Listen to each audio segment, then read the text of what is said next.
But maybe we have time for a few questions from the audience. There's a question back there, and a microphone is coming to you. Oh yes, I'm glad you got a That's microphone. Right. That's right. Back there. Thank you. Dr. Milner, I was just going to pick up a detail that Dr. Tessier-Lavigne mentioned about the Google and iPhone issue. Given that memory is things you learn, what is happening to the brain of people who only rely on barcodes right now and don't understand or can figure out 2 + 2, 4 + 4, and so on? Does it have any long-term effect conceptually in terms of diminishing memory capacity on the long term? Memory capacity, I don't know. It's appalling, but I presume I don't believe that any part of your brain gets wasted. So if you're not using that part of the brain to do as much calculation or arithmetic as a child of a different period would, or to be reading, you're using that brain for something else. Just as we know that if you're blind at birth, what would be the visual cortex now becomes involved in audition. There's no brain that gets wasted. So certainly there'll be a different organization, and I know nothing about what that reorganization will look like. But I'm sure that the brain, you're not actually losing your brain power, you're using it in different ways and for different things. But this has not been studied in any detail. You know, it must have been really heady being there with Dr. Penfield in the operating room in the 50s. And I wondered if you could comment on how he was like as a surgeon, and how he was like as a researcher. I mean, neurosurgeons aren't known for their self-effacing qualities. And then finally, I wonder if you could comment on some of your more memorable operating room experiences. Well, first of all, I haven't spent a lot of time actually down sort of with the patient during an operation.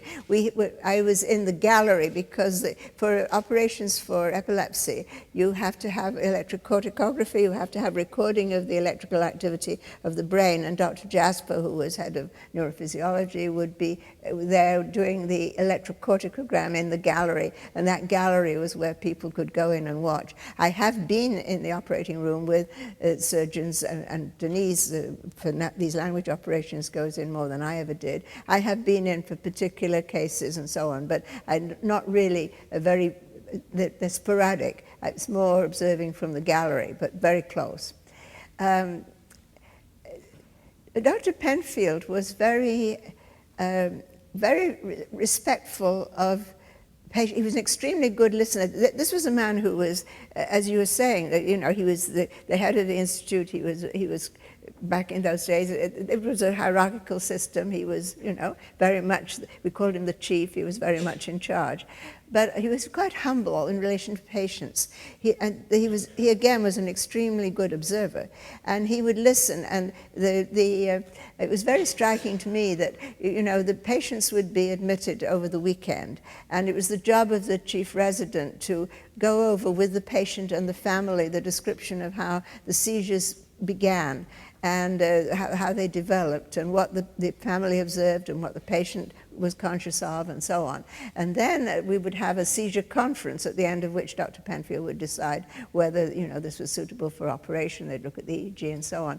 But the resident would begin by describing all this, and then Dr. Penfield would start to question the patient and question the family. And they'd say this, and they'd say, is it like this? And Dr. Penfield would imitate what was being described. Anyway, in the end, something would emerge that was very, very different from what this very good and competent resident had been able to produce.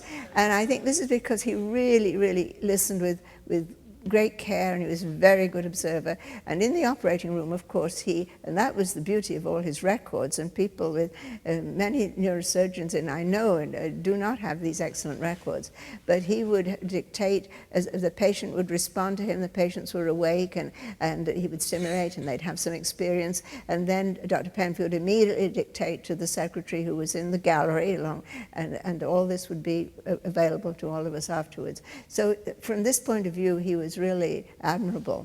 I don't think that he was you know, I don't think as a surgeon, I mean, he wasn't one of these, I think we have had one or two people, not necessarily among the epilepsy surgeons, who are really fantastic, you know, surgeons, the motor skill side of it. I don't think that this was true of Dr. Penfield, and sometimes he was very honest about admitting when things went wrong. We used to have an operation in which we did, which was actually quite good for some of these epilepsies, taking just not only the anterior part of one temporal lobe, but the orbital surface of the frontal lobe, so it was sort of frontotemporal in one hemisphere.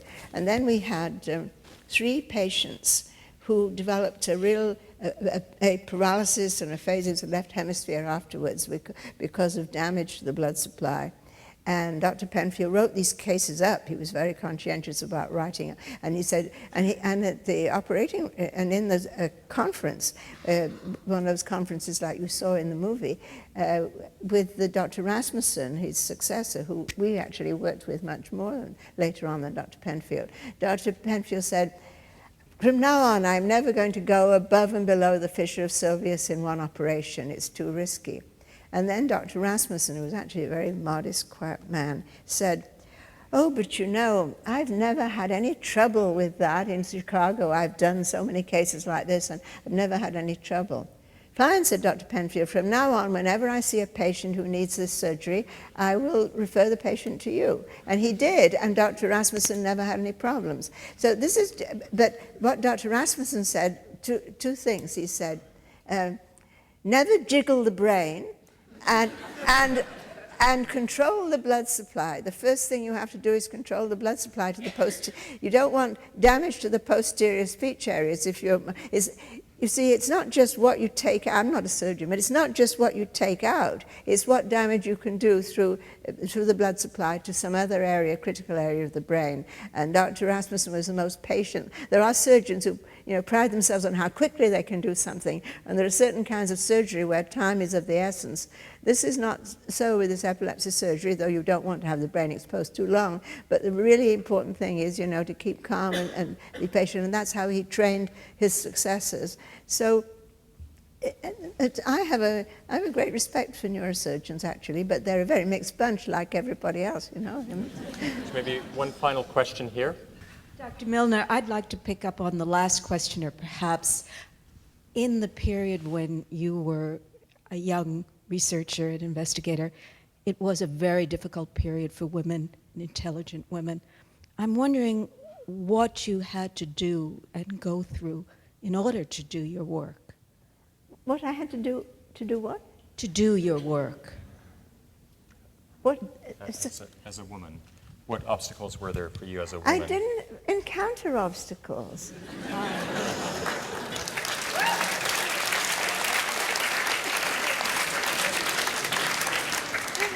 I explained to some people earlier today that I had a structural obstacle early in my life. When I was doing mathematics, but it wasn't because I was doing mathematics, I was determined to go to Cambridge University. I wanted to go there, just sentimental reasons, whatever. And in Cambridge, and it was the same thing in Oxford. In Cambridge at that time, there were 2 women's colleges.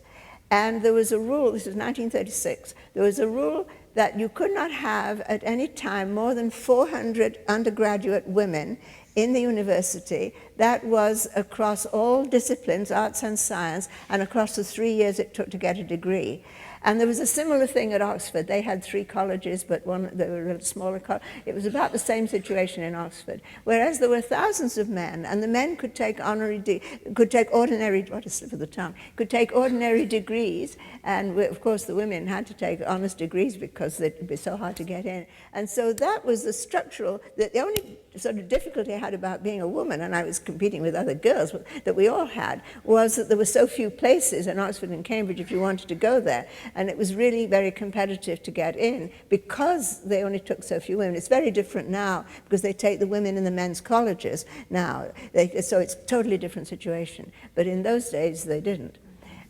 So that was, but I personally, in my life after that, I can't say that I've ever been aware of being discriminated against as a woman. Certainly not by Dr. Penfield. He was authoritarian, but towards everybody. But certainly, but listened as he listened to his patients. If you had a scientific point to make, listened very respectfully, and even wrote little notes to you by hand back and forth about things, points that were interesting. No, I didn't. So in that period, when I was doing my degree, when I was a graduate student in the early 50s, I'd been teaching at the U of M, but I was in my early 30s then. No, I did not feel that I had a problem because I was a woman. There were very few women at the Neurological Institute, that is true. Now we have women neurosurgeons, you know, we've come a long way. Well, I'd like to thank you very much for a wonderful conversation, and also congratulate you again on the Meister Greengard Prize, and also thank Michelle Bachelet for making this a very, very special occasion. So I'd like everybody to join me in thanking both of you.